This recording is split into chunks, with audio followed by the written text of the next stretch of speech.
તો નમસ્કાર, સ્વાગત છે આપ તમામનું ગુજરાત ન્યૂઝના વિશેષ કાર્યક્રમમાં મતદાનના મિજાજનો. આજે છે મત ગણતરીનો, આજે મતદાનનો દિવસ જે પૂર્ણ થયો ત્યારબાદ આજે પરિણામનો દિવસ છે અને પરિણામના દિવસ ઉપર અત્યારે જોઈએ કે જે પ્રકારના અત્યારે રુઝાન આવી રહ્યા છે અને આ રુઝાન જે છે કહી રહ્યા છે કે કેટલી જગ્યાઓ પર કોનો દબદબો છે.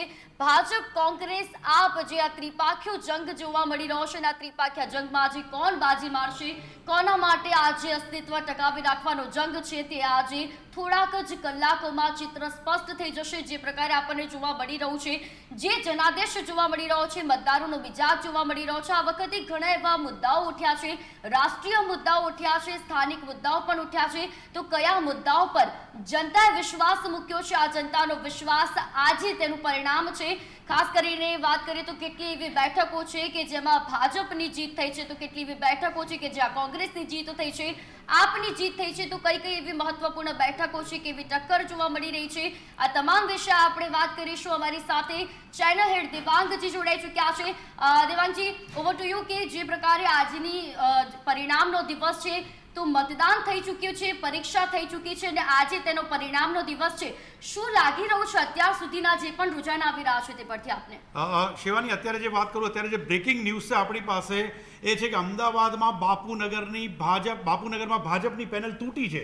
બે ઉમેદવારો ભારતીય જનતા પાર્ટીના પુરુષ ઉમેદવારો છે, એ બંનેની હાર થઈ છે. અને હું આપને કહું કે આ બંને ઉમેદવાર છે, એમાંના એક ઉમેદવાર જે સ્ટેન્ડિંગ કમિટીના ચેરમેન તરીકેના દાવેદાર હતા, એ પોતે અત્યારે હારી ગયા છે. રિઝલ્ટ આવી ગયું છે. બંને ઉમેદવારો કોંગ્રેસના જીત્યા. મને લાગે છે કે પૂર્વ વિસ્તારે ભારતીય જનતા પાર્ટીનો ગઢ છે. જો આપણે બતાવી દઉં તો 1987માં જ્યારે ભારતીય જનતા પાર્ટી પહેલી વખત અમદાવાદ મ્યુનિસિપલ કોર્પોરેશનમાં શાસનમાં આવી હતી, એવા સમયે એવું કહેવામાં આવ્યું હતું કે એ ટાઈમે મતગણતરી છે ને એ લગભગ 5 દિવસ ચાલી હતી અને 5 દિવસમાં છેલ્લો દિવસ હતો એ મોસ્ટ ઇમ્પોર્ટન્ટ હતો. અને એ સમયે બધી જ સીટો જે પૂર્વ વિસ્તારની હતી એ બધી જ સીટો ભારતીય જનતા પાર્ટીને આવી હતી. અને એના કારણે પહેલી વખત 1987માં ભારતીય Janata party Ahmedabad municipal corporation પોતાના હસ્તગત કર્યું હતું. એ બાપુનગર એટલે કે પૂર્વ વિસ્તારનો ગઢ કહેવાય. વિશ્વ હિન્દુ પરિષદની દરેક એક્ટિવિટી એક જમાનામાં બાપુનગર વિસ્તારમાં થતી હતી. એમાં બાપુનગરમાં જો ગાબડું પડે છે તો મને લાગે છે કે ભારતીય જનતા પાર્ટીના બધા સારા સમાચારની વચ્ચે આ કદાચ એમ કહેવાય કે મુખ્યમંત્રીએ જ્યારે પ્રચારનો છેલ્લો દિવસ હતો ત્યારે રેલી કરી હતી. એ જ વોર્ડમાં રેલી કરીને ત્યાં આગળ જ એ વોર્ડમાં રેલી કરી હતી. એના કરતા પણ એક સ્ટેપ આગળ કહું તો બિલકુલ બાપુનગરને નજીક આવેલો, અડીને આવેલો વોર્ડ નિકોલ વોર્ડ અને જે વિધાનસભા નિકોલ વિધાનસભા જગદીશ વિશ્વકર્માની વિધાનસભા છે. ભારતીય જનતા પાર્ટીના પ્રદેશ પ્રમુખ જગદીશ વિશ્વકર્માના બિલકુલ પડોશી વોર્ડમાં ભારતીય જનતા પાર્ટીની આ બે હાર મને લાગે છે this is most shocking for Bharatiya Janata party. જી બિલકુલ. અને મહાનગરપાલિકાઓની આમ તો વાત કરીએ કે 2021માં જે 6 મહાનગરપાલિકા હતી તેમાં ભાજપનો દબદબો હતો.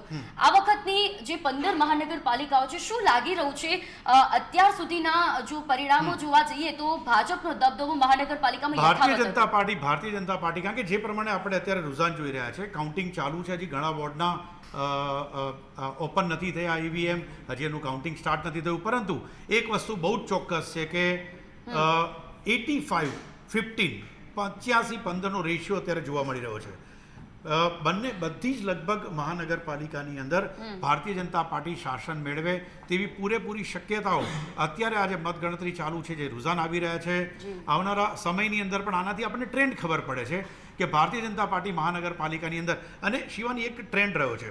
ભારતીય જનતા પાર્ટી ઓલવેઝ શહેરી વિસ્તારની અંદર ભારતીય જનતા પાર્ટીના જે મતદારો છે એનો પ્રભાવ ઝુકાવ છે એ ઓલવેઝ મહાનગરપાલિકા એટલે કે શહેરી વિસ્તારની અંદર રહ્યો છે.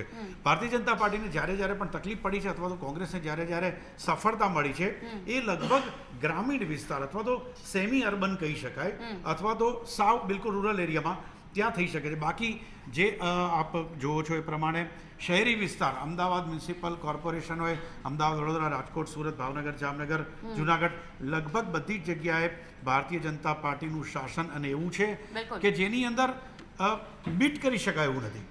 કોંગ્રેસ ક્યાંય નજીક આવી એવું છે. તમે જુઓ અત્યારે જેટલા પણ આપણને રુઝાન જોવા મળી રહ્યા છે શહેરી વિસ્તારના, આ બધા શહેરી વિસ્તારના રુઝાનની અંદર તમને આખી પેનલ, આખા વોર્ડ, ધારો કે તમે જોધપુરમાં વાત કરો, નવરંગપુરાની વાત કરો, સૈજપુરની વાત કરો, નરોડા હવે સ્ટાર્ટ થવાનું છે, બધી જ જગ્યાએ આખી પેનલ. હા, હવે તમે જ્યાં જોશો કે આ જ ટ્રેન્ડ અમદાવાદની અંદર પણ એક એવો વિસ્તાર રહે છે કે જે કદાચ તમે પેલાની સાથે કમ્પેર કરી શકો.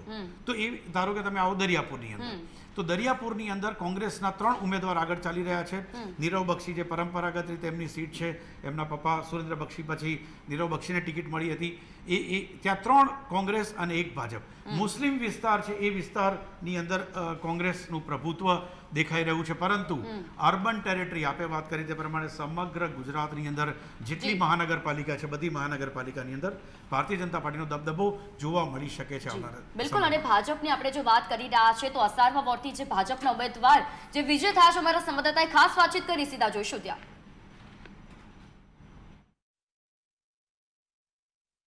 અસારવા વોર્ડના આપણી સાથે ઉમેદવાર છે તે જોડાયા છે. ભાજપના ઉમેદવાર છે કે જેઓની ભવ્ય જીત થઈ છે અને અત્યારે હાલ તે આ જીત છે કે તે જનતાને વર્ણવી રહ્યા છે, જનતાનો આભાર છે તે માણી રહ્યા છે.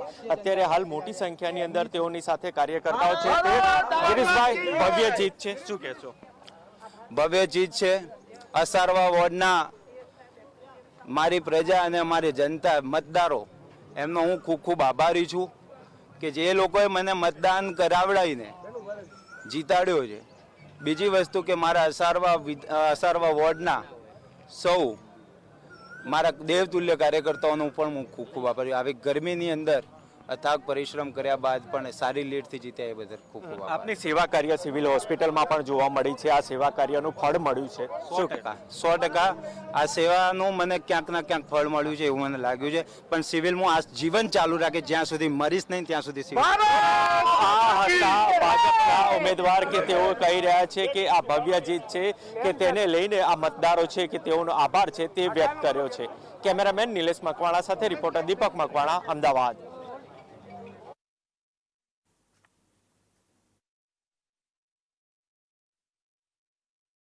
જે છે તે સામે આવી રહ્યા છે અને આજે પરિણામનો જે દિવસ છે તેમાં સ્પષ્ટપણે થોડાક જ કલાકોમાં સ્પષ્ટ થઈ જશે કે ભાજપનો દબદબો કેટલો યથાવત જોવા મળે છે અને કોંગ્રેસના ફાળે કેટલી સીટ જાય છે.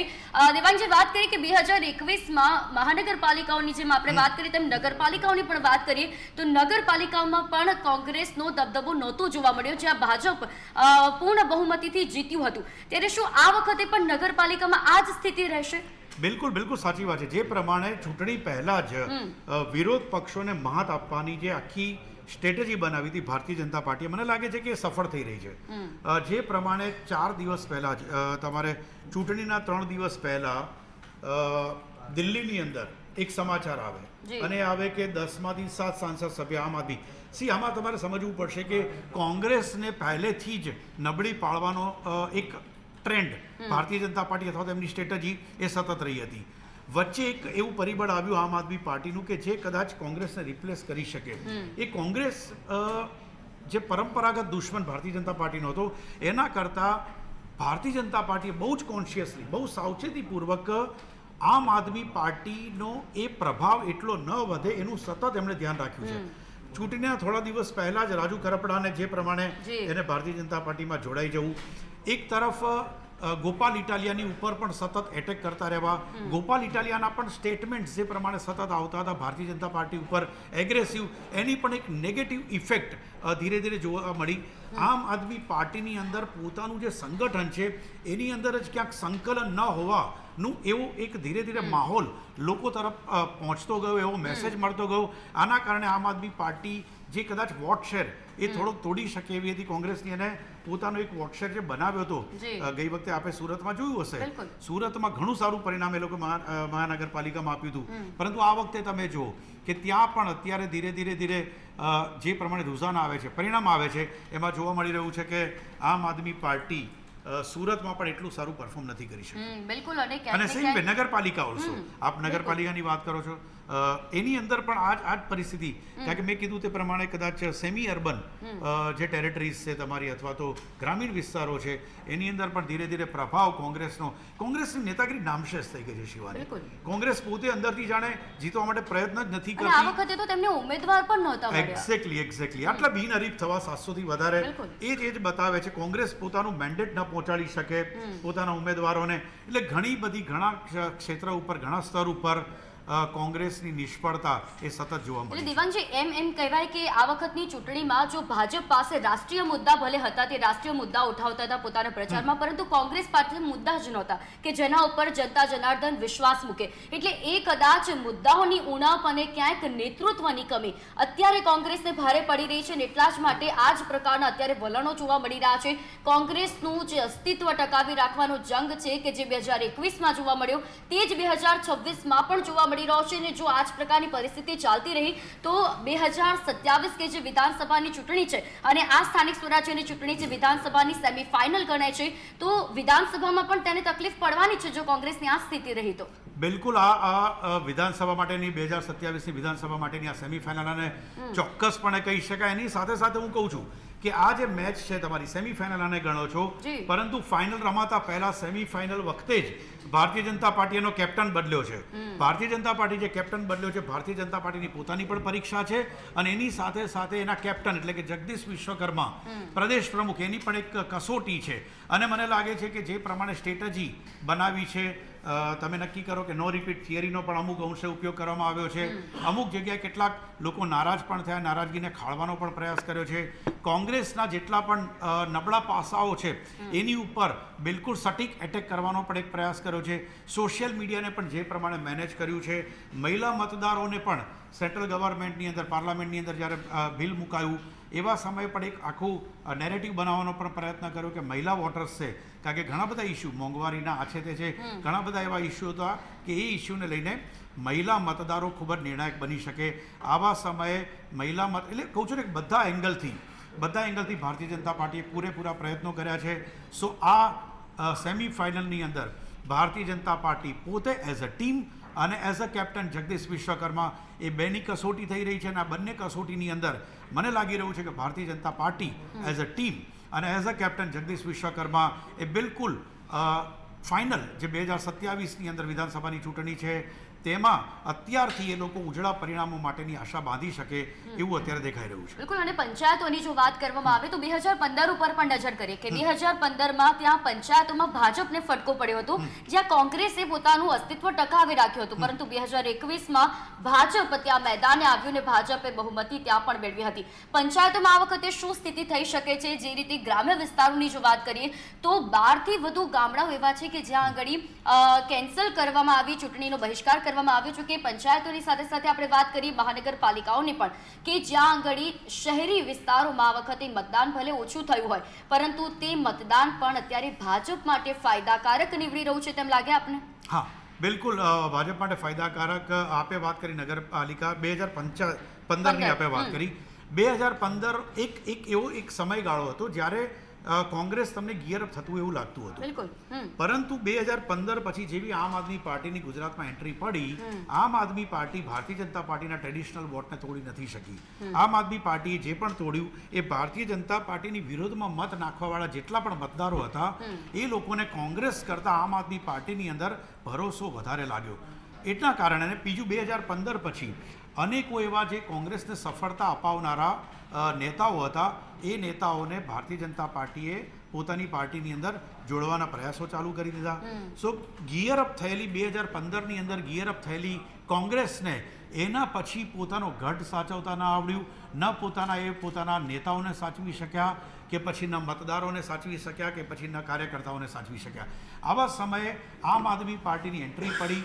મેં કીધું તે પ્રમાણે કે આમ આદમી પાર્ટીએ પોતે જે પ્રમાણે પ્રયાસ કર્યો એક ઓપ્શન બનવા માટેનો, એ ઓપ્શનમાં અમુક અંશે સફળ પણ થયા છેલ્લી 2 ચૂંટણીથી. પરંતુ આ વખતે જે પ્રમાણે ભારતીય જનતા પાર્ટીએ સ્ટ્રેટેજી બનાવી. હવે વાત કરીએ આપણે મહાનગરપાલિકાની. મહાનગરપાલિકામાં જોઈ રહ્યા છે મહાનગરપાલિકાની ચૂંટણી પહેલાં અનેકો જગ્યાએ તમને કદાચ એક બુલડોઝર શબ્દ એ ફક્ત ને ફક્ત ઉત્તર પ્રદેશની અંદર તમને ક્યાંક રિલેવન્ટ લાગતો હતો, પરંતુ ગુજરાતમાં એવા અનેકો સ્થળ ઉપર ભારતીય જનતા પાર્ટીએ મહાનગરપાલિકાની અંદર દબાણ હટાવવાના કામ ચાલુ કર્યા. આ બહુ જ મોટી અસર કરે છે, કારણ કે મહાનગરપાલિકાનો મતદાર છે એની એક મેન્ટાલિટી અલગ હોય છે, એની એક સાયકોલોજી અલગ હોય છે, એની એક ડિમાન્ડ અલગ હોય છે. નગરપાલિકાના મતદારોની સાયકોલોજી ડિમાન્ડ અલગ હોય છે, આવી રીતે જિલ્લા પંચાયતની અલગ હોય છે. મહાનગરપાલિકાની અંદર વર્ષોથી મેં પહેલું કીધું તે પ્રમાણે વર્ષોથી ઘટ રહેલો છે અને એમાં પણ સુવિધાને ધ્યાનમાં રાખીને, વિકાસને ધ્યાનમાં રાખીને દબાણ હટાવવાની પ્રક્રિયાઓ કરી. અને આપ જો રાજકોટની અંદર જંગલેશ્વરની અંદર જે દબાણ હટાવવાની પ્રક્રિયા થઈ અને એ વોર્ડની અંદર કોંગ્રેસ એ જે લોકોની લાગણી હતી, જે લોકોના ઘર તૂટ્યા, જેમની દુકાનો તૂટી છે, જેમના અનેકો નુકસાન થયું છે, એ બધા લોકોએ કોંગ્રેસ, પરંતુ એક વોર્ડ એમાં 4 ઉમેદવાર, કદાચ ભારતીય જનતા પાર્ટીએ 4 ઉમેદવાર આપી દીધા, એક વોર્ડ આપી દીધો, પરંતુ રાજકોટની બાકીની બધા જ વોર્ડ ઉપર એમણે પોતે વિશ્વાસ એ વધારે કેળવી દીધો અને પરિણામ પણ દેખાયું. સમાચાર આવી રહ્યા છે સૈજપુર જે વોર્ડ છે ત્યાં આગળ ભાજપની જીત થઈ છે. આપણે વાત કરી રહ્યા છે અહીંયા આગળ મહાનગરપાલિકાઓની, અને તેમાં પણ જ્યારે આ પ્રકારે એક પછી એક આ રુઝાન આવી રહ્યા છે અને જે જીત સ્પષ્ટ થઈ રહી છે ભાજપની, એમ કહેવાય કે હવે જે 90% 2021માં ભાજપનું પ્રભુત્વ હતું તે હવે આ પર્સન્ટેજ વધી શકે છે. હવે 101%. મેં કીધું ને, અને હું તો કહું છું 90 પણ જાળવી રાખે તો it is very good figure. બિલકુલ આજે 90% તમે પરિણામ કોઈને પણ આપો છો એક જ જગ્યાથી, અને શું હવે તમે મેક્સિમમ કેટલું જઈ શકો? બિલકુલ. અને અમુક વોટ તો એ ટિપિકલ ટ્રેડિશનલ વોટ બેંક છે જ, જે ભારતીય જનતા પાર્ટીની અગેન્સ્ટમાં જ વોટ કરે છે, ચાહે તે કોંગ્રેસને આપતી હોય કે પછી હવે નવું AIMIM એક અંદર એડ થયું છે, સો એ મીમને આપી શકે. સો 90% એ હકબંધ રાખે તો પણ એ ખૂબ જ મોટી વાત છે. મને લાગે છે કે ફરી પાછું અમદાવાદની અંદર તો કોઈ મને બહુ જ એક ચોંકાવનારા ન્યૂઝ આવ્યા છે. ચાંદખેડામાં ભારતીય જનતા પાર્ટીની પેનલનો વિજય થયો છે. ચાંદખેડા એક એવો વોર્ડ છે, ચાંદખેડા એક એવો વોર્ડ છે કે જેની અંદર છેલ્લા 2 ચૂંટણીથી ભારતીય જનતા પાર્ટીની પેનલ તૂટતી હતી. રાજશ્રી કેસરી એ સતત કોંગ્રેસના એક જ ઉમેદવાર, 4ની પેનલમાંથી એક મહિલા ઉમેદવાર સતત જીતતા હતા. પહેલી વખત બન્યું છે છેલ્લી 3 ચૂંટણીમાં કે ભારતીય જનતા પાર્ટી આખી પેનલ સાથે ચાંદખેડામાં. સી અગેન આ પણ એક કોંગ્રેસ માટે ઝટકો. બિલકુલ. એક એવો વિસ્તાર કે જે આખો જ ભારતીય જનતા પાર્ટીનો મત વિસ્તાર કહેવાય, પરંતુ એમાં એ વોર્ડના એક સીટ ઉપર કોંગ્રેસ ગાબડું પાડતું હતું. આ વખતે પણ ભારતીય જનતા પાર્ટી એક સીટ જે જતી હતી એ પણ પાછી ખેંચી લીધી છે. શિવાની, અને શું કારણ, આના પાછળ શું કારણ માનવામાં આવે કોંગ્રેસ માટે? 2021માં જ્યારે કોંગ્રેસની કમાન અમિત ચાવડાના હાથમાં હતી અને તે જ સમયે જ્યારે આવા પ્રકારના પરિણામો આવ્યા ત્યારે અમિત ચાવડાએ તેમના પ્રમુખ પદેથી રાજીનામું આપ્યું, અને ફરીથી 2026માં જ અમિત ચાવડાના હાથમાં જ કમાન છે. તો જે અમિત ચાવડાએ 2021માં જે ભૂલ હતી, જેના કારણે કોંગ્રેસ અસ્તિત્વ ટકાવી રાખવામાં તેમાં મુશ્કેલી પડી હતી, તો એવું લાગી રહ્યું છે કે ફરી એક વખત આને આજ રિપીટ જોવા મળી રહ્યું છે. કોંગ્રેસ અને ભારતીય જનતા પાર્ટીમાં એક જ વસ્તુનો ફરક છે કે કોંગ્રેસ એ સતત ઓલવેઝ એમના ટ્રેડિશનલ એમના નેતાઓ છે એની ઉપર ભરોસો રાખ કરે છે. ભારતીય Janata party always new ફેસીસને chance આપે છે, ન્યૂ ફેસ આપે છે, પરંતુ સક્ષમ હોય, એમની લાયકાત હોય, અને એની સાથે સાથે સેન્ટ્રલ બોડી છે, જે કેન્દ્રીય માર્ગદર્શક મંડળ છે, કેન્દ્રીય નેતાગીરી છે, એનું સતત એમનો પીઠબળ મળે છે, એમનું માર્ગદર્શન મળતું રહે છે. કોંગ્રેસ અને ભારતીય જનતા પાર્ટીમાં બેઝિક તમે જુઓ, ભરતસિંહ, અમિત ચાવડા, ભરતસિંહ, અમિત ચાવડા, શક્તિસિંહ, અમિત ચાવડા, આ 3-4 ચહેરાઓમાંથી કોંગ્રેસ બહાર જ નથી આવી શક્યું. અને જે ખરેખર સક્ષમ હતા એ લોકોને નેતાગીરી આપવાનું ટાળવાના કારણે અનેકો વખત એવું જોવા મળ્યું છે કે જે નેતાઓ કોંગ્રેસ છોડીને જાય છે એ લોકોનો એકમાત્ર રોષ અથવા બળાપો હોય છે કે અમે લોકો આટલી મહેનત કરીએ છીએ છતાં પણ અમને કોઈ મોકો નથી મળતો. અને મને લાગે છે કે આ જ મુદ્દાના કારણે અનેકો એવા સક્ષમ નેતાઓ કોંગ્રેસને છોડીને ગયા છે, કારણ કે એકવાર તમારે એક્સપેરિમેન્ટ કરવો જ પડે. આજે તમને જ્યારે સતત હાર મળતી હોય ત્યારે એ તમે એક્સપેરિમેન્ટ નહીં કરો તો પછી નવા વિચારો જ નહીં આવે. અને એની સાથે સાથે કેન્દ્રીય નેતાગીરી છે, કેન્દ્રીય નેતાગીરીનું પણ જે પ્રમાણે માર્ગદર્શન મળવું જોઈએ એ માર્ગદર્શન પણ મને લાગે છે કે ગુજરાત કોંગ્રેસને કેન્દ્રીય કોંગ્રેસે રેઢું મૂકી દીધું છે. આ નેતાઓએ જે કરવું એ કરે, પોતાના બલબૂતા ઉપર જેટલી સીટ લાવી એટલી લાવે. હવે વિચાર કરો આપ કે કેન્દ્રીય નેતાગીરીની અંદર, હવે ચલો તમે ભારતીય જનતા પાર્ટીને કોંગ્રેસને અત્યારે કમ્પેર કરીએ. ભારતીય જનતા પાર્ટીના એક પણ ટોપ લીડર એટલે સેન્ટ્રલ લેવલના એક પણ ટોપ લીડરે અહીંયા એક પણ જાહેર સભા નથી કરી, પરંતુ એની એક પણ કમી ભારતીય જનતા પાર્ટીના ચૂંટણી પ્રચાર દરમિયાન તમને જોવા નહીં મળે. જે પ્રમાણે રોડ શો થવા જોઈએ, એની ડિઝાઇન છે, જે પ્રમાણે ઘરે ઘરે સંપર્ક થવો જોઈએ, જે પ્રમાણે રાત્રિ બેઠકો થવી જોઈએ, જે પ્રમાણે કાર્યાલયો એક સાથે ખુલી જવા જોઈએ, જી ચોક્કસથી અને અહીંયા હું આપને રોકવા માંગીશ Okay, okay. Saidpur Yeah, બોકાવોડમાં yes. કે જે અહીંયા ઉમેદવારો વિજય થયા છે અમારા સંવાદદાતાએ ખાસ વાતચીત કરી છે સીધા આપણે જઈશું ત્યાં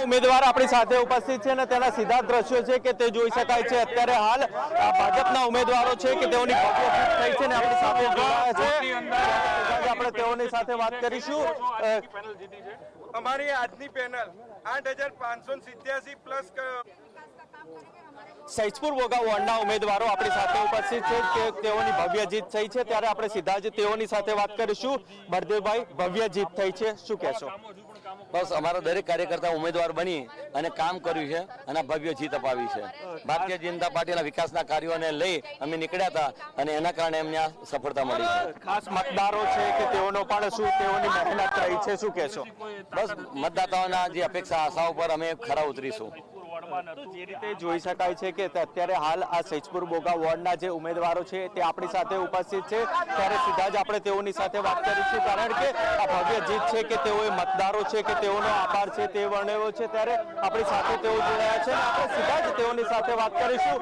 ભવ્ય જીત થઈ છે શું કહેશો બસ આ જીત અમે દરેક કાર્યકર્તાને અર્પણ કરીએ છીએ વિસ્તારના જે પણ દરેક કામ થયેલા છે પણ જે પણ નાના મોટા કામ બાકી હશે એ અમારી રીતે ટૂંક જ સમયમાં પૂર્ણ કરવાની ખાતરી આપીએ છીએ ફરી એકવાર મતદારોએ આપને જીત અપાવી છે શું કહેશો ખાસ जो भी विकास के काम हमारे बाकी रहे हैं वो भी हम पूरे करेंगे जनता के साथ में हैं जनता ने ही मेहनत की तो हम आज यहाँ तक पहुँचे इसलिए जनता के साथ में हम खड़े हैं ખાસ જે પ્રથમવાર હવે આપ મતદારોનો આભાર કેવી રીતે આ જીત છે શું જોઈ રહ્યા છો સૈદપુર વોર્ડમાં આ જીત અમારી નથી પણ અમારા મતદારોની જીત છે એમની વચ્ચે હર હંમેશ રહીને અમે સાથે કાર્ય કરીશું તો જે રીતે અત્યારે હાલ છે કે જીતની ખુશી છે તે મનાવી રહ્યા છે અને આ ભારત માતા કી જય છે તેના નારા છે તે અત્યારે હાલ લગાવી રહ્યા છે અને આ તમામ લોકો છે કે તે આ જીતની ખુશી છે તે વર્ણવી રહ્યા છે કેમેરામેન નિલેશ મકવાણા સાથે રિપોર્ટર દીપક મકવાણા અમદાવાદ સ્વરાજ્ય ચૂંટણીનો આજે પરિણામનો દિવસ છે અને કહેવાય છે કે વિધાનસભા ચૂંટણી પહેલાની સેમીફાઇનલ એટલે કે આ સ્થાનિક સ્વરાજ્યની ચૂંટણી મતદારોનો મિજાજ આજે કેવો જોવા મળી રહ્યો છે તેનું ચિત્ર હમણાં ટૂંક જ સમયમાં આપણને સ્પષ્ટ થઈ જશે સ્થાનિક સ્વરાજ્ય ચૂંટણીના પરિણામની અમે આપને પળે માહિતી આપતા રહીશું આપ જોતા રહો ગુજરાત ન્યૂઝ સત્યની સાથે હાલ સમય થયો છે એક વિરામનો તો નમસ્કાર આપ સૌનું ફરી એકવાર વિરામ બાદ સ્વાગત છે મતદારોના મિજાજના કાર્યક્રમમાં શિવાની ફરીવાર આપનું સ્વાગત કરી રહી છું અત્યારે જે રીતે મતગણતરી શરૂ થઈ ચૂકી છે સવારની અને અત્યારે ધીમે ધીમે જે ચિત્રો સ્પષ્ટ થઈ રહ્યા છે અને જે મોટાભાગની જે બેઠકો છે તે ભાજપને ફાળે ગઈ છે અને કોંગ્રેસ માટે ફરી એક વખત અસ્તિત્વ ટકાવી રાખવાનો જંગ છે તેવામાં વાત કરીએ ભાજપના જીતની તો થલતેજ વોર્ડના હિતેશ જે છે હિતેશભાઈ અત્યારે વિજેતા થયા છે અને આ ઉમેદવાર સાથે અમારા સંવાદદાતાએ ખાસ વાતચીત કરી છે સીધા આપણે જઈશું ત્યાં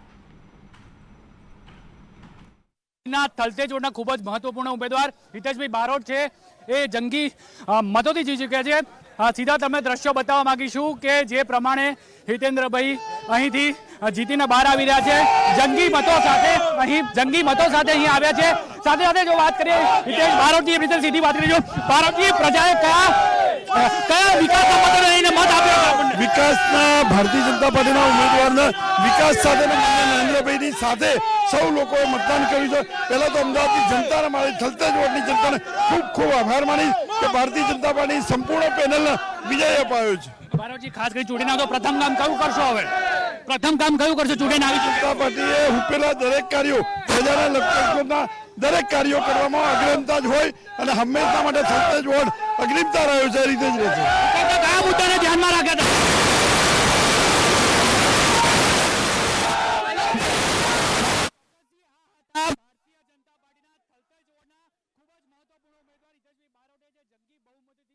ભારતીય જનતા પાર્ટીમાંથી ચૂંટાઈને આવ્યા છે કેમેરા બંટી ડાગર સાથે મહીદીપસિંહ રાઠોડ જે થલતેજ વોર્ડના જે ઉમેદવાર જે વિજય થયા છે હિતેશ બારોટ તેમની સાથે વિશેષ વાત કરી અને હવે આપણે વાત કરીએ સ્થાનિક સ્વરાજ્ય ચૂંટણીમાં જે અત્યારે પરિણામો જોવા મળી રહ્યા છે સુરત ઉપર હવે જઈએ કારણ કે અમદાવાદ મહાનગરપાલિકાની વાત કરીએ અને અમારી સાથે ફરી એક વખત ચેનલ હેડ દિવાંગ સર જોડાઈ ચૂક્યા છે દિવાંગજી સુરત મહાનગરપાલિકાની આપણે વાત કરીએ તો જે રીતે જે છેલ્લા કેટલાય સમયથી કે જે ચૂંટણીઓની વાત કરીએ તો ભાજપની સાથે સાથે આપની ક્યાં ટક્કર હતી આમ તો જોવા જઈએ તો ભાજપ કોંગ્રેસ વચ્ચે ટક્કર હોય છે પરંતુ સુરત મહાનગરપાલિકા કેવી એવી છે કે જ્યાં આગળ આપનો દબદબો યથાવત હોય છે, પરંતુ આ વખતે ત્યાં આપનો પણ સફાયો થતો જોવા મળી રહ્યો છે. સુરતના પરિણામો જે આવી રહ્યા છે, શું કહેશો આપ? સુરતના પરિણામો પણ આમ આદમી પાર્ટી માટે ખૂબ જ શોકિંગ છે, કારણ કે અલ્પેશ કથિરિયા પોતે કે જે મહામંત્રી છે, એ મહામંત્રી પોતે હારી ગયા છે. આમ આદમી પાર્ટીની મેં શરૂઆતમાં વાત કરી શિવાની એ પ્રમાણે કે આમ આદમી પાર્ટીનું મોરલ બિલકુલ ડાઉન થઈ ગયું છે. છેલ્લા કેટલાય સમયથી તમે જુઓ કે ભારતીય જનતા પાર્ટી, જે બ્રેક પહેલાં મેં વાત કરી હતી એ જ ફરીવાર હું દોહરાવીશ કે ભારતીય જનતા પાર્ટીએ બિલકુલ ફોકસ કરીને આમ આદમી પાર્ટીનું સંગઠન કેવી રીતે નબળું પડે તેના ચોક્કસ પ્રયાસ કર્યા છે. બીજી વાત કે આમ આદમી પાર્ટી શરૂઆતમાં જે પ્રમાણે આવી હતી, આમ આદમી પાર્ટીએ જે પ્રમાણે વાયદાઓ કર્યા હતા, તો આમ આદમી પાર્ટીએ જે પ્રમાણે અપેક્ષાઓ હતી એ અપેક્ષાની અંદર તેઓ ઊણી ઉતરતી ગઈ. ધીરે ધીરે ધીરે ધીરે શરૂઆતમાં ઓપ્શન, મેં કીધું તે પ્રમાણે કોંગ્રેસના ઓપ્શન તરીકે આમ આદમી પાર્ટીએ ગુજરાતમાં એન્ટ્રી કરી હતી, પરંતુ તેની અગેન સેન્ટ્રલ બોડી, એને ત્યાંથી કેન્દ્રીય નેતૃત્વમાંથી મળતો સહકાર હોવો જોઈએ કે પછી ગ્રાઉન્ડમાં એ લોકોને જે પ્રમાણે કાર્યકર્તાઓને સાચવવાની જે, અને જે કોંગ્રેસમાં થયું છે સેમ થયું છે. આમ આદમી પાર્ટી દર 2-3 વર્ષે અલગ અલગ ચહેરાઓને પ્રદેશ પ્રમુખ તરીકે મૂકતા રહે છે. આમ કરતાં કરતાં આજે સંગઠન કોઈ પણ બનાવવું હોય તો એક જ વ્યક્તિને બાગડોર આપીને લાંબા સમય સુધી રાખવું પડે, કારણ કે આ તો નવી પાર્ટી છે. જ્યાં સુધી તમે ગ્રાઉન્ડ એને ક્લિયર નહીં કરો, ગ્રાઉન્ડની અંદર તમારું ફાઉન્ડેશન મજબૂત નહીં થાય, ત્યાં સુધી એ શક્ય જ નથી. કારણ કે રાજકીય પાર્ટી એ ફક્ત ચૂંટણી આધારિત નથી હોતી. તમે જો ભારતીય જનતા પાર્ટી ઓલવેઝ ઇલેક્શન મોડમાં હોય છે. એને ગમે ત્યારે તમે, હું તો કહું છું કે એક વીક પછી, અત્યારે ધારો કે આ ચૂંટણી પતીને એક વીક પછી એવું જાહેર કરવામાં આવે કે એક વીક પછી વિધાનસભાની ચૂંટણી છે, તો પણ ભારતીય જનતા પાર્ટી પાસેનું આખું મિકેનિઝમ રેડી છે, એના કાર્યકર્તાઓ પણ રેડી છે કે ફટાક દઈને લોકો એ મોડમાં આવી જશે. કોંગ્રેસ અને આમ આદમી પાર્ટી આ બંનેમાં જો મુખ્ય જે પ્રોબ્લેમ કહી શકાય છે, તમે એના બ્લેક સ્પોટ્સ કહી શકો, તો એ આ છે કે એ લોકો કાર્યકર્તાઓને સતત એ મોડમાં રાખી નથી શકતા, અથવા તો એવા કાર્યકર્તા કે એવા નેતાઓ જે ખરેખર આ મોડમાં કામ કરી શકે એવા છે, જે લોકો સક્ષમ છે, જેમની પાસે આવડત છે, જેમની પાસે વ્યૂહરચના છે, એવા લોકોને ધીરે ધીરે આગળ જતા રહે છે. બિલકુલ. અને સુરતની આપણે જો વાત કરી રહ્યા છીએ તો સંવાદદાતા મયુર મિસ્ત્રી ત્યાંથી લાઈવ જોડાઈ ચૂક્યા છે. મયુર, સુરતની વાત કરીએ, સુરત મહાનગરપાલિકા, એક મિનિટ અહીંયા રોકીશ. માયાભાઈ આહિરની પુત્રીની હાર થઈ છે. આ એક બહુ મોટા ન્યૂઝ છે. માયાભાઈ આહિર કે જે એમનો વિવાદ થયો હતો અને એના કારણે એમની પુત્રીએ એવું લાગતું હતું કે માયાભાઈ આહિરના પરિવારમાંથી કોઈક ભારતીય જનતા પાર્ટીમાં ટિકિટ લેશે. એમના દીકરા ઉપર જે પ્રમાણે આક્ષેપો થયા, એમના વિડીયો વાયરલ થયા, ફરિયાદો નોંધાઈ, અને માયાભાઈ આહિરની પુત્રી ચૂંટણીમાં પણ ઊભી રહી હતી અને માયાભાઈ પુત્રીનો પરાજય થયો છે. જી બિલકુલ. હવે આપણે વાત સુરતની કરી રહ્યા છે. મયુર મિસ્ત્રી અમારા સંવાદદાતા ત્યાંથી લાઈવ જોડાઈ ચૂક્યા છે. મયુર, જે રીતે આપનો સુરતમાં દબદબો અત્યાર સુધી જોવા મળતો હતો, પરંતુ હવે જે ચિત્ર બદલાયું છે, શું કહી રહ્યું છે અત્યારે સુરતનું રાજકારણ, અને સુરતના જે પરિણામો જે આવી રહ્યા છે, પરિણામો કેવા, અત્યારે કઈ દિશામાં જઈ રહ્યા છે? બિલકુલ વાત કરવામાં આવે તો જે રીતે આમ આદમી પાર્ટી દ્વારા જોરશોરમાં તૈયારી કરવામાં આવી હતી, પ્રચાર કરવામાં આવ્યો હતો, પરંતુ ક્યાંક આમ આદમીની કહી શકાય કે કમર તૂટી ગઈ હોય તેવું પરિણામ આવ્યું છે. એક પણ હજુ સુધી ખાતું ખુલ્યું નથી. મોટી સંખ્યામાં બેઠકો પર ભાજપ વિજય થયું છે અને કોંગ્રેસની એક બેઠક પર, એક પેનલ પર એક ઉમેદવાર, એટલે કે સૈયદપુરા વિસ્તારના એક ઉમેદવાર કોંગ્રેસનું ખાતું ખોલ્યું છે. ગત ટર્મની વાત કરવામાં આવે તો 27 જેટલી બેઠક આમ આદમી પાર્ટીએ હાંસલ કરી હતી, પરંતુ અત્યારમાં એક પણ બેઠક પર આમ આદમી પાર્ટીનું પલ્લું ભારે દેખાતું નથી. એટલે કહી શકાય કે તમામ બેઠકો પર ભાજપ આગળ વધી રહ્યું છે અને 10 થી 15 જેટલી બેઠકોનું ચિત્ર સ્પષ્ટ થઈ ચુક્યું છે અને હાલમાં મતગણતરી યથાવત છે. પરંતુ કહી શકાય કે જે રીતે ભાજપનો વિજય થયો છે તેને લઈને કાર્યકર્તાઓમાં પણ અનેરો ઉત્સાહ જોવા મળી રહ્યો છે. વાત કરવામાં આવે તો પ્રચાર વખતે જ્યારે CR પાટીલ દ્વારા જાહેર મંચ પર નિવેદન આપવામાં આવ્યું હતું કે આમ આદમી પાર્ટીનું ખાતું પણ નહીં ખુલે, એ વાત અહીંયા સાફ દેખાઈ આવી છે અને ચિત્ર સ્પષ્ટ થઈ ચુક્યું છે. અત્યાર સુધી આમ આદમી પાર્ટી દ્વારા 27 જેટલા કોર્પોરેટર હતા, પરંતુ આ ટર્મમાં કહી શકાય કે એક પણ કોર્પોરેટર ન આવે તેવા એંધાણ હાલ જોવા મળી રહ્યા છે. જી મયુર, અલ્પેશ કથિરિયા એની હાર મને લાગે છે કે આ સૌથી વધુ, કારણ કે જ્યારે એમનો જ્યારે નેતા છે, જે મુખ્ય લીડર છે, એ જ પોતે જ્યારે પોતાની સીટ નથી જાળવી શક્યો, મને લાગે છે કે આ સૌથી મોટો સેટબેક આમ આદમી પાર્ટી માટે. અને આવનારા દિવસોમાં આ જે પરિણામ આવ્યા છે એના કારણે આમ આદમી પાર્ટીમાં કેવા ગાબડા પડી શકે, અથવા તો પછી અંદરનો ગજગરા છે જે કદાચ બહાર નથી આવ્યો, પરંતુ રાજકીય વિશ્લેષકો કહી રહ્યા છે કે ઈસુદાન ગઢવી અને ગોપાલ ઇટાલિયા આ બંનેની જે પ્રમાણે કદાચ ગજગરા ચાલી રહ્યો છે, કેવી રીતે લીડરશિપ અથવા તો પાર્ટી ઉપર વર્ચસ્વ જમાવવું, ક્યાંક આ એની અસર દેખાઈ રહી છે આપને? એ બિલકુલ વાતમાં તો જે રીતે પરિણામ જાહેર થયા છે, એક બેઠક પર ભાજપનો ભવ્ય વિજય જોવા મળી રહ્યો છે. કહી શકાય કે જે સુરતમાં આમ આદમી પાર્ટીનો દબદબો હતો, પરંતુ ક્યાંક ને ક્યાંક આમ આદમી પાર્ટીની કચાશ રહી હોય તેવું લાગી રહ્યું છે, અને ઉમેદવાર જાહેર કરવામાં પણ ક્યાંક ને ક્યાંક બેદરકારી દાખવી હોય તેવું લાગી રહ્યું છે. કારણ કે પ્રચાર કરવામાં આવ્યો તો જોરશોરમાં રેલી યોજવામાં આવી હતી. ગોપાલ ઇટાલિયા દ્વારા પણ રેલીનું આયોજન કરવામાં આવ્યું હતું, અને મોટી સંખ્યામાં કાર્યકર્તાઓ પણ જોવા મળ્યા હતા. પરંતુ જે આમ આદમી પાર્ટી તરફ માહોલ હતો, પરંતુ ક્યાંક ને ક્યાંક કહી શકાય કે બીજી તરફ ક્યાંક ને ક્યાંક ગેમ રમાઈ ગયું અને કંઈ રંધાઈ ગયું હોય તેવું લાગી રહ્યું છે. ને હાલમાં ભાજપની ભવ્યથી ભવ્ય રીતે સુરત મહાનગરપાલિકામાં જીત હાંસલ કરી છે.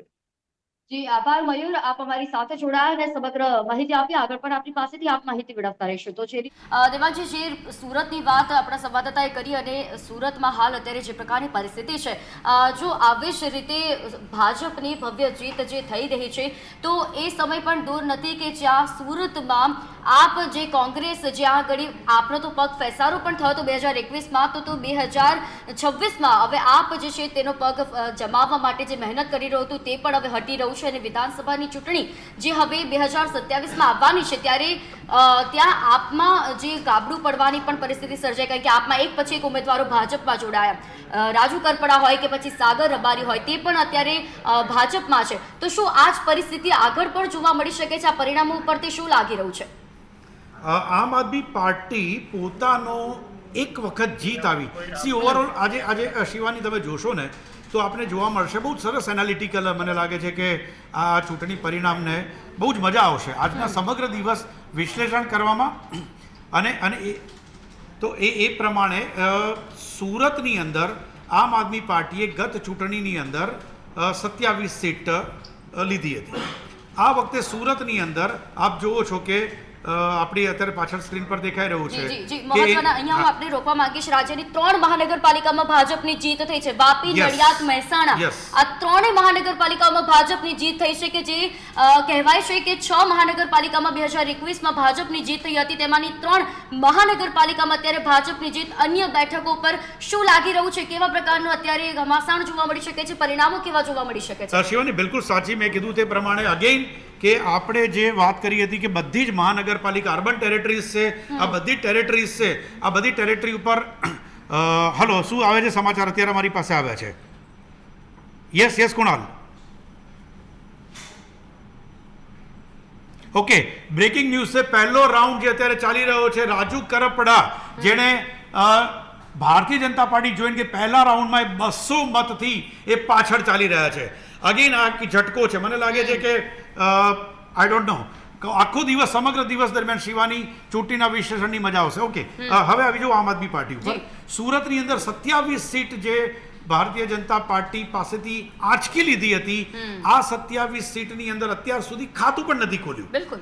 બીજી જગ્યાએ જે પોરબંદરની અંદર, પોરબંદરમાં આમ આદમી પાર્ટી અર્જુન મોઢવાડિયાના ગઢની અંદર આમ આદમી પાર્ટીએ ગાબડું પાડ્યું છે. ત્યાં મને લાગે છે કે ધીરે ધીરે અર્બન ટેરેટરીની અંદર જે જગ્યાએ આમ આદમી પાર્ટીએ પાછલી ચૂંટણીની અંદર પોતે જીત હાંસલ કરી હતી, પોતાના મત વિસ્તારો જાળવી નથી શક્યા, એનો મતલબ એ છે એમની સ્ટ્રેટેજી કામમાં નથી આવી. જે નવા લોકો આવે છે અને ત્યાં જઈને એમને સફળતા અપાવે છે, પરંતુ નારાજગી આમ આદમી પાર્ટીની અંદર કેન્દ્રીય નેતાગીરી માટે હોય કે પછી પ્રાદેશિક નેતાગીરી માટે હોય. અને અગેઇન કહું છું, જે પ્રમાણે વાત ચાલતી હતી કે પ્રદેશ નેતાગીરીની અંદર આમ આદમી પાર્ટીની પ્રદેશ નેતાગીરી અંદર ઈસુદાન ગઢવી અને ગોપાલ ઇટાલિયા આ બંને વચ્ચે જે કદાચ અંદર ખાને બંનેને ગજગરા ચાલતો હતો, અમુક જગ્યાએ આ વાત પણ બહાર લીક થઈ હતી. સંગઠનનો અભાવ અથવા તો સ્ટ્રેટેજીનો અભાવ આ આમ આદમી પાર્ટીના અત્યારે પુઅર પરફોર્મન્સ માટે જવાબદાર હોય તેવું લાગી રહ્યું છે. અમરાઈવાડીમાં પણ જે રીતે ભાજપનો વિજય થયો છે અને કોંગ્રેસને બહુ મોટો ઝટકો લાગ્યો છે. અમરાઈવાડી પણ જે બિલકુલ એ વિસ્તાર હતો કે જેની અંદર કોંગ્રેસને આશા હતી અને ગત ચૂંટણીમાં કોંગ્રેસને બેઠક મળી કે અમદાવાદ મહાનગરપાલિકાની અંદર ગઈ ચૂંટણી કરતાં ઘણું સારું પરિણામ મને લાગે છે કે આ વખતે ભારતીય જનતા પાર્ટીની સીટો ડેફિનેટલી વધે એવું દેખાય એટલે એવું લાગી રહ્યું છે કે અમદાવાદની ચલો આપણે વાત કરીએ તો અમદાવાદમાં કે જે કોંગ્રેસની ગઢ હતો, જે કોંગ્રેસનો ગઢ મનાતો હતો, ત્યાં આગળ પણ હવે કોંગ્રેસનો ગઢ તે નથી રહ્યો. કોંગ્રેસમાં નેતૃત્વની આટલી બધી કમી આવી ગઈ છે કે તે જ્યારે મુદ્દાઓની વાત આવે ત્યારે ભાજપ પાસે જો મુદ્દાઓ છે તો કોંગ્રેસ માટે મુદ્દાઓની કમી છે, ભાજપ પાસે પ્રખર નેતૃત્વ છે તો કોંગ્રેસ પાસે નેતૃત્વ જ નથી. તો જો આવી જ રીતે ચાલતું રહ્યું તો વિધાનસભામાં કોંગ્રેસ માટે ડબલ ડિજિટમાં બેઠકો મેળવવી પણ ક્યાંક અઘરી પડી શકે છે. કેટલી એવી જગ્યાઓ છે કે જ્યાં આગળ કોંગ્રેસ માટે અસ્તિત્વ ટકાવી રાખવાનો જંગ છે. અમદાવાદમાં શું લાગી રહ્યું છે કે શું ભાજપ જે છે ભાજપનો જે ભગવો લહેરાશે ત્યારબાદ કોંગ્રેસની શું પરિસ્થિતિ થઈ શકે છે? હવે અગેન ફરી એક વખત કોંગ્રેસના જે પણ નેતાઓ છે અથવા તો એમના પ્રવક્તાઓ આવશે થોડા સમયની અંદર જ આ કાર્યક્રમ જેવો પડશે એના પછી તાત્કાલિક એક પેનલ જોડાવાની છે. તેની અંદર ભારતીય જનતા પાર્ટી, કોંગ્રેસ અને રાજકીય વિશ્લેષકોની ડિસ્કશન થશે. અગેન એ જ ઘીસોપીટો સૂર આવશે કે અમે અમારા પરિણામોનું વિશ્લેષણ કરીશું આવનારા દિવસોની અંદર. હજી એક વિશ્વાસ બતાવશે કે અહીંયા જે પણ આવશે કોંગ્રેસના એ ખાસ જોવા અને ભારતીય જનતા પાર્ટી પણ જે જગ્યાએ હારી રહી છે એવી જગ્યાની વિશેને પણ જ્યારે આપણે પ્રશ્નો પૂછીશું ત્યારે પણ આવશે કે હજી સમય છે, હજી મતગણતરી ચાલુ છે, હજી રૂઝાન આવે છે, ફાઇનલ રિઝલ્ટ હજી આવ્યું નથી. પરંતુ આમાંથી બહાર ક્યારે કોંગ્રેસ આવશે એ હજી મને સમજાતું નથી.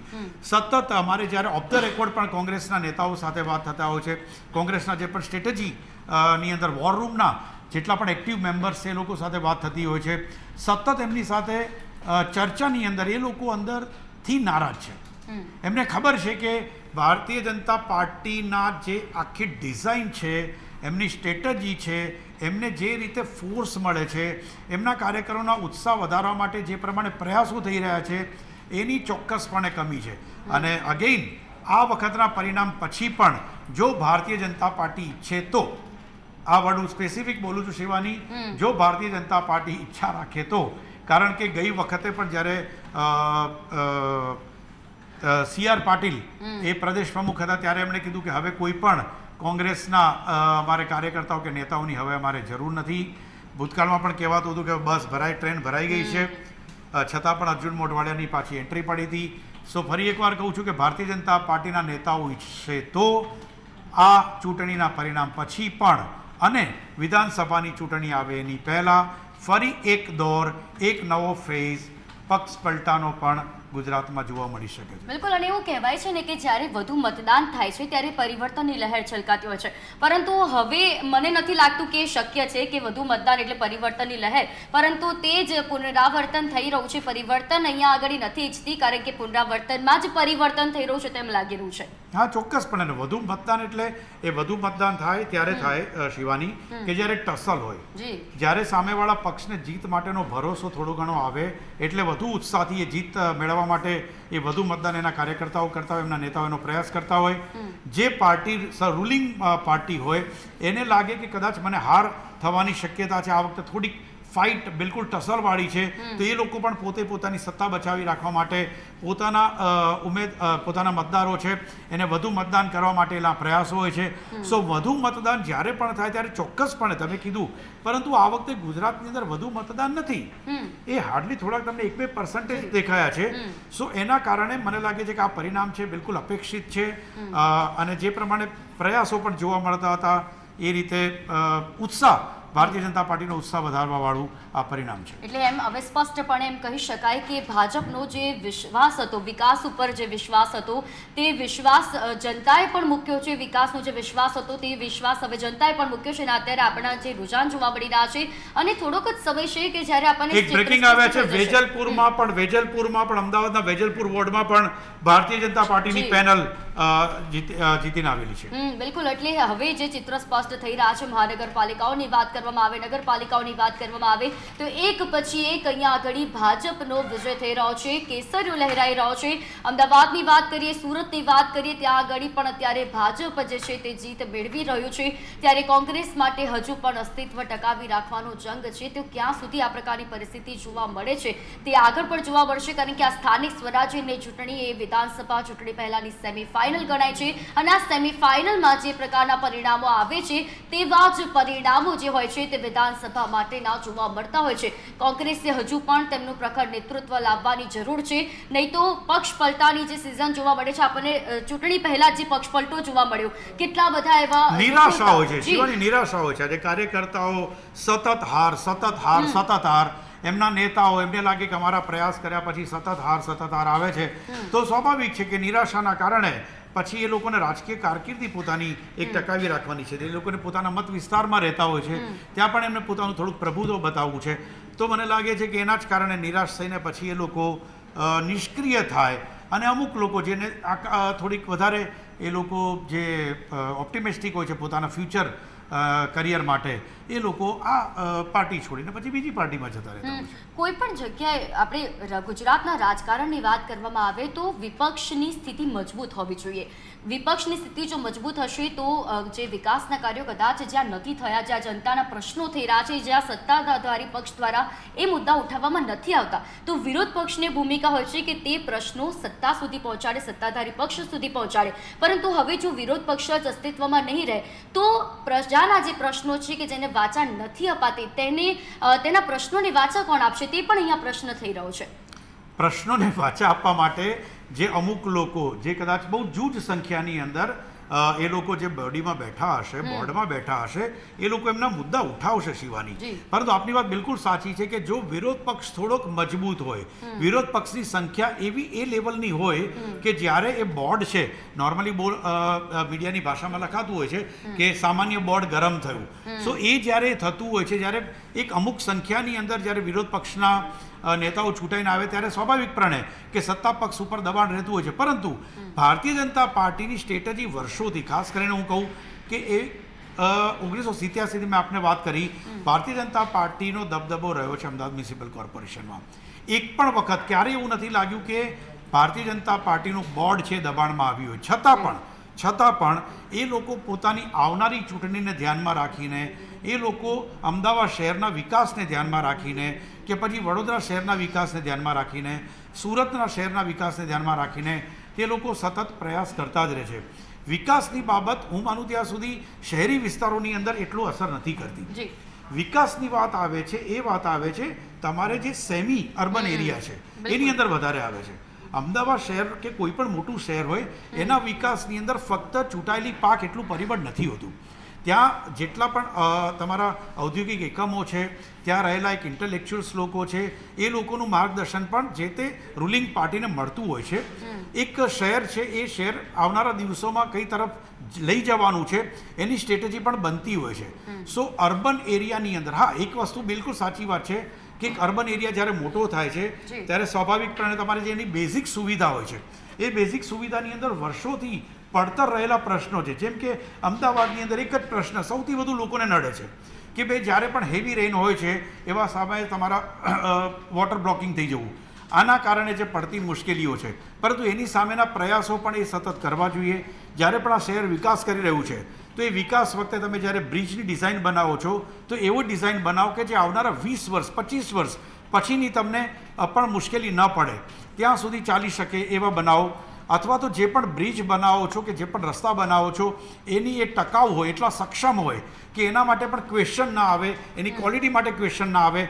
મને લાગે છે કે ભારતીય જનતા પાર્ટી માટે વિકાસના પ્રશ્નો એ કદાચ એ મહત્ત્વના નથી, પરંતુ જે વિકાસ કેવી રીતે થઈ રહ્યો છે એ વિકાસની ક્રેડિબિલિટી અથવા તો વિકાસની વિશ્વસનીયતા, એની ઉપર મને લાગે છે એ લોકોને પ્રશ્ન છે. અને હવે આવનારી જે બોર્ડ આવશે એ બોર્ડે વિકાસ માટેના કાર્યો જે પસાર કરવા હશે એ પસાર કરવાના, એ તો કરશે જ, પરંતુ એની સાથે મને લાગે છે કે લોકોનો વિશ્વાસ જીતવાનો જે વાત છે કે હવે પછી જે પણ કાર્યો થાય, જે પણ વિકાસ માટેના કાર્યો થાય, જે પણ લાઈન નખાય, પાણીની છે, ગટરની છે, લાઇટની છે, ડ્રેનેજની છે, એ આવનારા દિવસોની અંદર ભૂતકાળમાં જે ભૂલો થઈ છે એના કારણે સ્થાનિક નાગરિકોને જે, અને હું તને શિવાની બતાવું આપને કે જે ટ્રાફિકનો પ્રોબ્લેમ છે, અગેન એક પોલીસ ડિપાર્ટમેન્ટ અને સ્ટેટ બોડી અને તમારું કોર્પોરેશન લોકલ બોડી, આને ભેગા મળીને એને સમન્વય કરીને, કારણ કે તમારે આવનારા દિવસોની અંદર તમારે 2030માં કોમનવેલ્થ આવી રહી છે.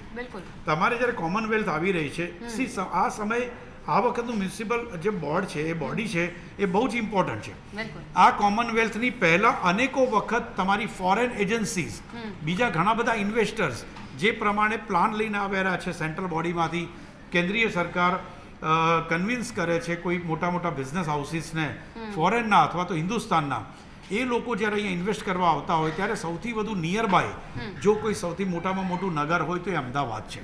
આ અમદાવાદની અંદર આ બધા જ પ્રયાસો હવેના બોર્ડ જે બેસશે એના માટેની પ્રાયોરિટી રહેવી જ જોઈએ. કારણ કે આ વખતે નહીં રહે તો મને લાગે છે કે ઇમેજ જે બનાવવાની છે એની ઉપર ઘણી મોટી અસર કરી શકે છે.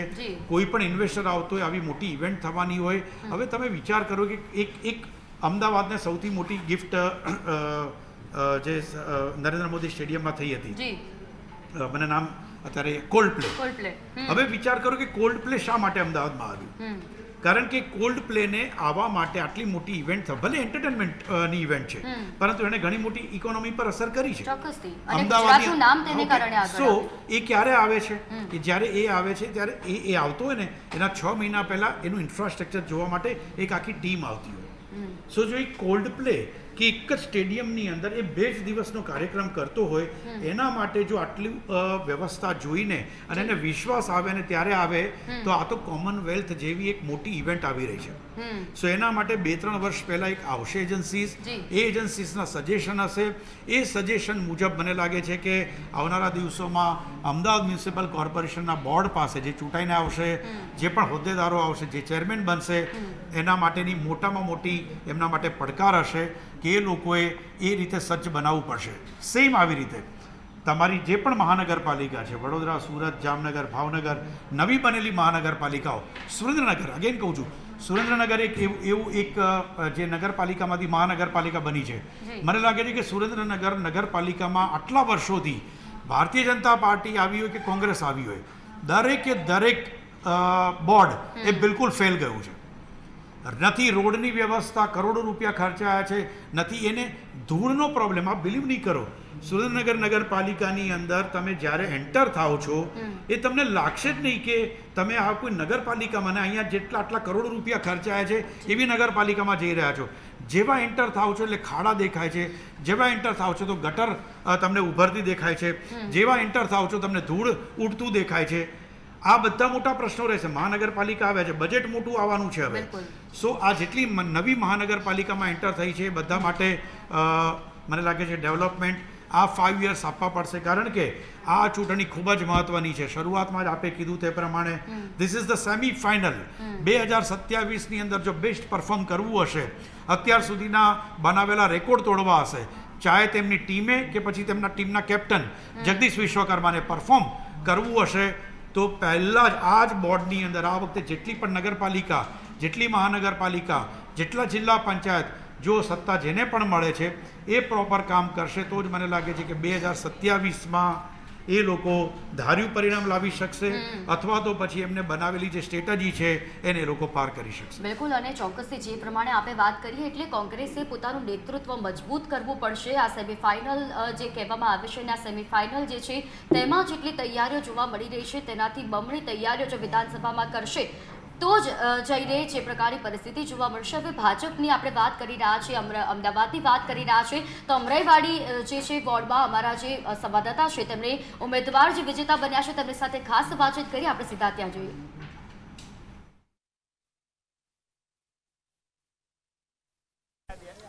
અમરાઈવાડીમાં 4 જે કહી શકાય કે આખી પેનલ ભારતીય જનતા પાર્ટીની છે, ત્યારે ઉમેદવારો સાથે વાત કરીશું. શું કહેશો જે પ્રમાણે પ્રથમવાર આખી પેનલ આવી છે, નહીતર એક કોંગ્રેસની સીટ ત્યાં આગળ હતી, કઈ રીતનું હવે આગળ વિકાસના કામ? હવે આજે અમરાઈવાડીની અંદર અમે 4 યુવા ઉમેદવારો ચૂંટાઈને આવ્યા છે ભાજપા તરફથી, અને આજથી જ અમે અમારા જે પ્રાથમિક સુવિધાઓના કામ છે એ આજથી જ અમે એમાં ચાલુ કરીને અને એના ઉપર વર્કિંગ ચાલુ કરી દઈશું. ચોક્કસ. અગાઉ પણ કયા કયા મુદ્દાઓ જે છે તેની પ્રાથમિકતા આપવામાં આવશે, સાથે જ વાત કરવામાં આવે અમરાઈવાડી વિસ્તારમાં રીડેવલપમેન્ટ સ્કીમ પણ વધુ જોવા મળે, કઈ રીતનું આયોજન રહેશે? રીડેવલપમેન્ટ સ્કીમ એક સ્ટેટ રનિંગ સ્કીમ છે, એટલે એની અંદર અમારે જે મદદ થતી હશે અમારા વિસ્તારમાં એ અમે લોકો એમાં મદદ કરશું, પણ અમે વધારે ફોકસ અમારું જે પ્રાથમિક સુવિધાઓ છે કે ભાઈ પાણી છે, ગટર છે, રોડ છે, આરોગ્ય સુવિધાઓ છે, એના ઉપર અમે વધારે કામ કરશું. ચોક્કસ તો વાત કરવામાં આવે અમરાઈવાડીના ઉમેદવાર જે હતા અને તેમણે જણાવ્યું કે આગામી દિવસોમાં પ્રાથમિક સુવિધાના મુદ્દે તેઓ સતત પ્રયત્નશીલ રહેશે. કેમેરામેન કૌશિક પરમાર સાથે બ્રિજેશ દવે, અમદાવાદ.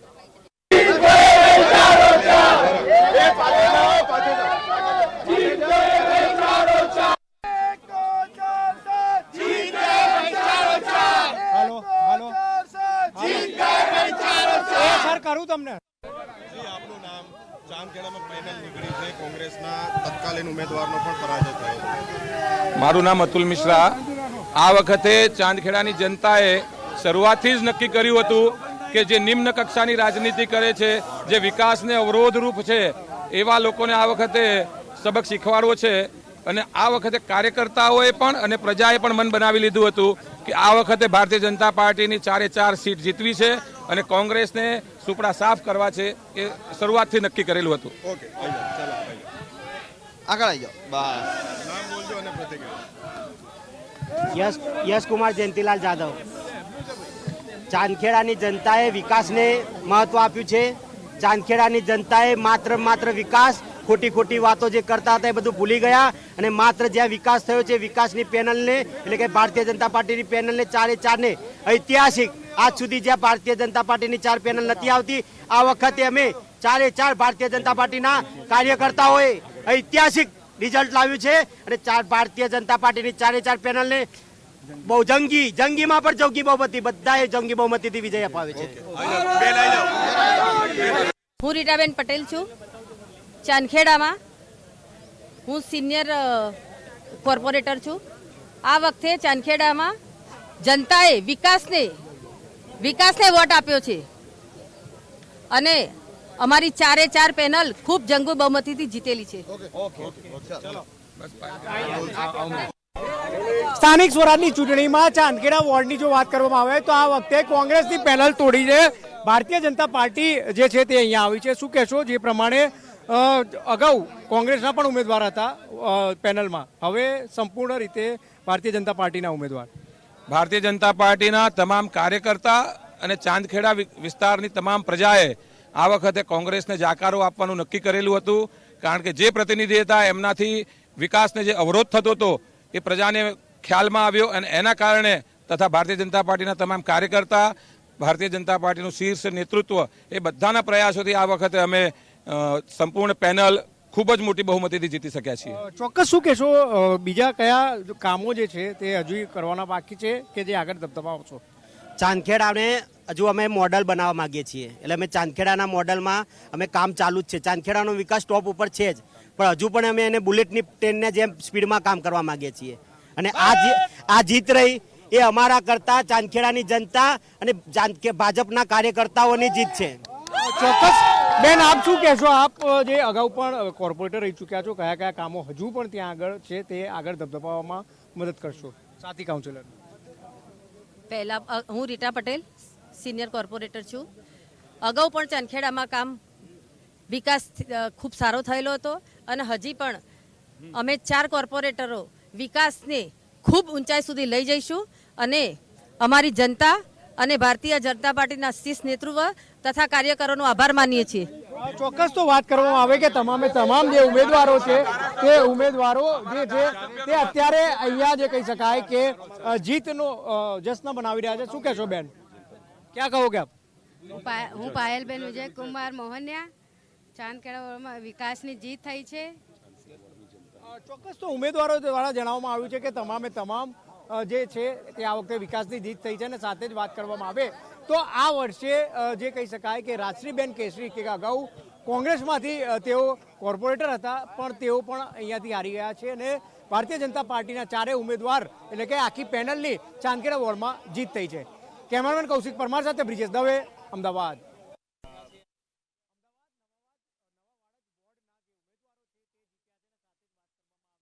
કે જે ઉમેદવારો છે જીતીને બહાર આવ્યા છે તેમની સાથે વાત કરીશું. શું કહેશો? જીત 4 પેનલ આખી ભારતીય જનતા પાર્ટીની, કઈ રીતના આગળ કામો કરશો? અમારે રોડ લાઇટ, ગટર પાણીના કંઈ પણ નાના મોટા પ્રશ્નો છે તો અમે સોલ્વ કરીશું. ચોક્કસ શું કહેશું, કારણ કે જે પ્રમાણે મહિલાઓ માટેની ખાસ જો વાત કરવામાં આવે તો વોર્ડમાં મહિલાઓ માટેની કઈ રીતની આગળની યોજના રહેશે, કઈ રીતના જે પ્રાથમિક પ્રશ્નોના નિરાકરણ કરશો? મહિલાઓ માટે તો મોસ્ટ ઓફ તો પહેલાં અત્યારે તો મારે જે પિંક ટોયલેટ છે એના માટેનું કેવું છે કે પિંક ટોયલેટને વધારો થાય.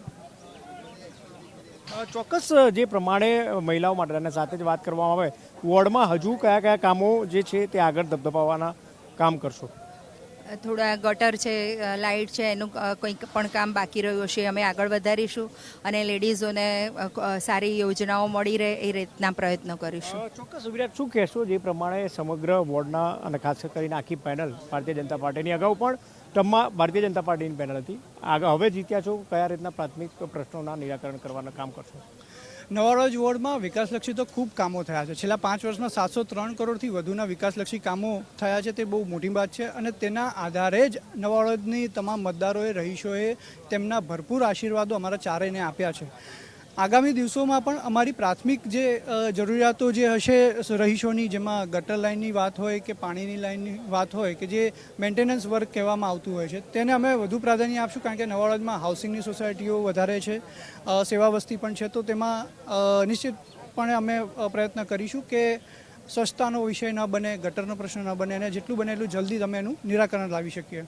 તો ચોક્કસ જે આ ચાર ઉમેદવાર હતા કે જેઓએ જીત પછી તાત્કાલિકપણે ખાસ કરીને પ્રાથમિક પ્રશ્નો, પ્રજાના પ્રાથમિક પ્રશ્નોનું નિરાકરણ આગામી દિવસોમાં પણ કરશે તેવી આશા વ્યક્ત કરી હતી. કેમેરામેન કૌશિક પરમાર સાથે બ્રિજેશ દવે, અમદાવાદ.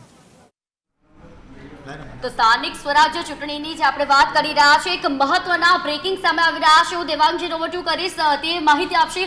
શું મહત્વના બ્રેકિંગ આવી રહ્યા છે? કુલ 15 મહાનગરપાલિકામાંથી 7 મહાનગરપાલિકા ઉપર બિલકુલ ટ્રેન્ડ દેખાઈ રહ્યો છે કે ભારતીય જનતા પાર્ટીનું શાસન આવી શકે છે.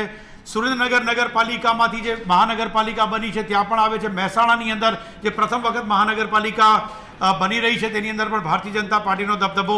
એટલે શિવાની, આપણે શરૂઆત કરી હતી તે પ્રમાણે અર્બન જેટલા વિસ્તારો છે, પરંતુ અમદાવાદ માટે શોકિંગ ન્યૂઝ, ભારતીય જનતા પાર્ટી માટે અનેકો જગ્યાએ જેમનો ગઢ ગણાતો હતો એવી જગ્યાએ પેનલો પણ તૂટી છે. એટલે બહુ મિશ્ર, કઈ ખુશી કઈ ગમ જેવો માહોલ છે. એક તરફ ચાંદખેડાની અંદર જે પેનલ આટલા વખતથી તૂટતી હતી તેની અંદર ભારતીય જનતા પાર્ટીની આખી પેનલ ચાંદખેડામાં આવી છે, પરંતુ બાપુનગરની અંદર 2 સીટ ભારતીય જનતા પાર્ટીએ ગુમાવી છે. 4માંથી ફક્ત 2 જ ઉમેદવારો. સો મને લાગે છે કે આ વખતનો જીત કદાચ ભારતીય જનતા પાર્ટીની મળશે, પરંતુ અનેકો એવા વોર્ડ હશે, અનેકો એવી બેઠકો છે જેના માટે ભારતીય જનતા પાર્ટીએ ફરી એકવાર પુનઃવિચારણા આ ચૂંટણીના પરિણામો આવ્યા બાદ ચોક્કસપણે કરવા પડશે. બિલકુલ, અને જે રીતે અત્યારના રુઝાન જોવા મળી રહ્યા છે, થોડાક જ સમય બાદ ચિત્ર સંપૂર્ણપણે સ્પષ્ટ થઈ જશે કે કોનો ભવ્ય વિજય થાય છે અને કોના માટે હજુ પણ અસ્તિત્વ ટકાવી રાખવાનો જંગ છે. તે જોવાનું રહેશે કે કેવા પ્રકારની આગળ પરિસ્થિતિ સર્જાઈ શકે છે, પરિણામો શું આવી શકે છે. સ્થાનિક સ્વરાજ્ય ચૂંટણીના આજે પરિણામનો દિવસ છે અને પરિણામ વિશે અમે આપને પળે પળની માહિતી આપતા રહીશું. હાલ સમય થયો છે એક વિરામનો.